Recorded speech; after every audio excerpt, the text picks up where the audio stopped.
orang berpikir heran, apa yang mereka kejar ke Palestina?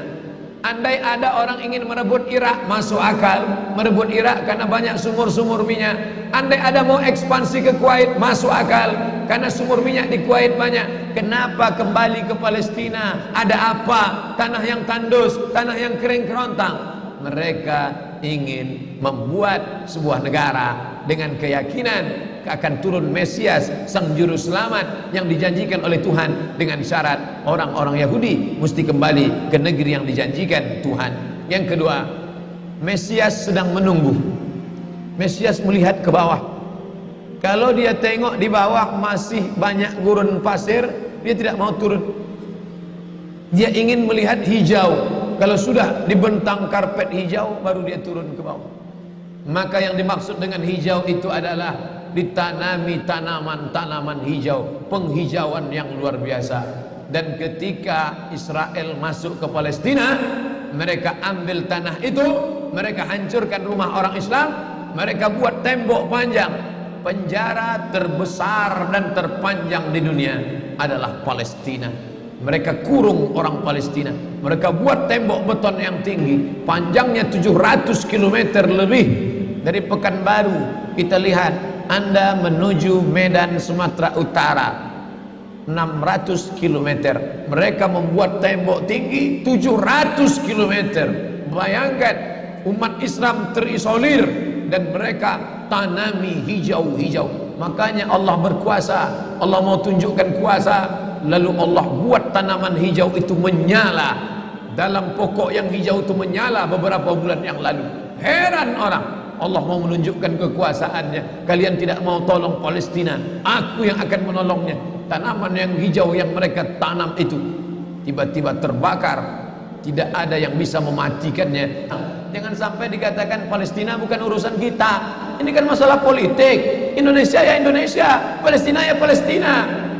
Antum tidak mengerti masalah dunia. Palestina adalah masalah umat Islam. Subhanalladzi asra bi'abdihi. Maha suci Allah yang sudah memperjalankan hambanya minal masjidil haram, dari masjidil haram, ilal masjidil aqsa, masjidil aqsa, masjidil aqsa Palestina. Kita yang tertulis dalam kitab suci kita bahwa kita punya ikatan emosional, kenapa kita tidak yakin itu?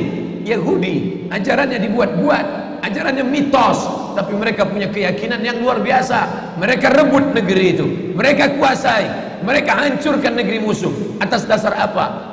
Keyakinan bahwa Mesias akan datang. Yang kelima, apa yang mereka lakukan untuk Palestina?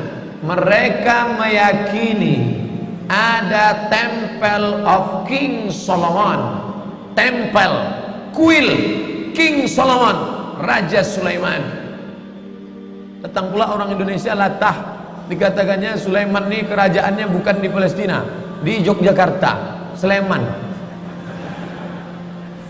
Kata dia, King Solomon itu punya tempel kuil, dan Temple of King Solomon letaknya pas di bawah Al-Masjidil Aqsa.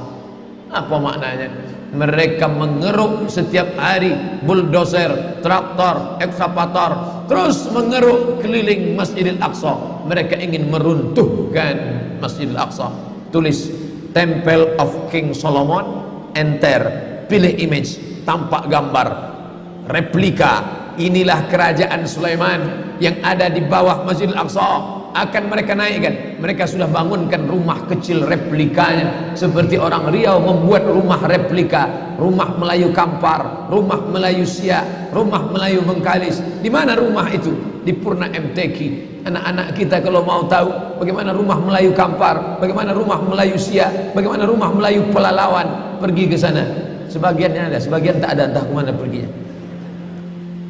Tapi mereka membuatkan itu. Inilah dia replika kerajaan Temple of King Solomon. Artinya apa? Mereka ingin menghancurkan Al-Masjidil Aqsa berkeping, sampai akhirnya disitulah nanti kemarahan umat Islam. Entah marah entah tidak, melihat gayanya tak marah. Mau kalian hancur-hancurkanlah.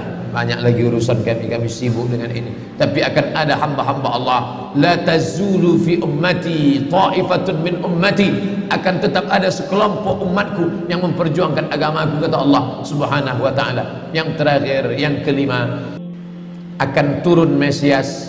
Kapan itu terjadi? Ketika terjadi perang besar. Sebetulnya dalam agama Islam sudah dituliskan yang dimaksud dengan Mesias itu siapa.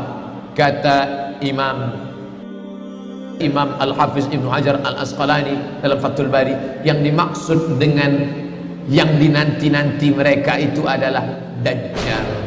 Dajjal itulah sesungguhnya yang sedang mereka nanti. 70,000 Yahudi wara'ad Dajjal. Ada 70.000 Yahudi yang akan berada di belakang Dajjal ketika dia turun nanti.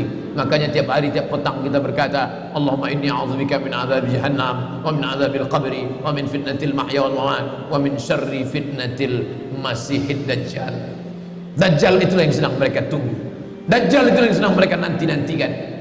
Kita menantikan kedatangan, dia pun juga menantikan akan kedatangannya. Bedanya apa? Mereka meyakininya dengan semangat mereka luar biasa. Mereka bangkit. Umat Islam percaya. Padahal tiap hari dia katakan sebelum salam, Allahumma inni a'udzubika min adzabi jahannam wa min adzabil qabri wa min fitnatil mahya wal mamat wa min syarri fitnatil masihid Dajjal. Tiap hari dikatakan, tiap hari diucapkan. Tapi dalam hati, betul tak Dajjal ini datang? Entah iya entah tidak. Mereka yakin Dajjal akan datang, tapi mereka katakan itulah pemimpin kami, itulah Tuhan kami, itu adalah jelmaan daripada Tuhan kami, itu yang akan menghancurkan dunia, dia akan menjadi panutan kami. Kita berkata itu musuh kami, tapi kita pun ragu entah musuh entah tidak. Oleh sebab itu kita minta ampun kepada Allah atas kurangnya iman kita. Subuh ini kita bangkitkan semangat kita, tapi yang datang kenapa Allah tidak menolong? Katanya Allah itu maha kuasa. Cukup dia teriakkan saja, malaikatnya satu berteriak, pecah gendang telinga orang Yahudi, mati. Cukup dia tiupkan angin sejuk, terhirup, mati. Kenapa tidak dia matikan saja Yahudi itu? Datang Syekh Muhammad Jibril, Syekh Dr. Muhammad Jibril, Syekh Profesor Dr. Muhammad Jibril, dosen tafsir Al-Azhar. Kami undang, mahasiswa Indonesia mengundang di waktu di Mesir dulu kuliah. Lalu saya tanya, Assalamualaikum Syekh. Ya, kaum Ad binasa, kaum Samud binasa, kaum Midian binasa, kaum Iram binasa, kaum Fir'aun binasa. Kenapa Allah tidak membinasakan Israel ini? Senyum Syekh Muhammad Jibril. Apa kata dia? Ya beni, anakku, seandainya Allah membinasakan Israel ini, lalu apa yang tersisa untukmu? Ditunjuknya saya. Seandainya Allah membinasakan Israel ini, lalu apa yang tersisa untukmu? Terdiam saya. Allah sengaja sisakan ini sebagai medan jihad kita menolong agama Allah Subhanahu wa taala.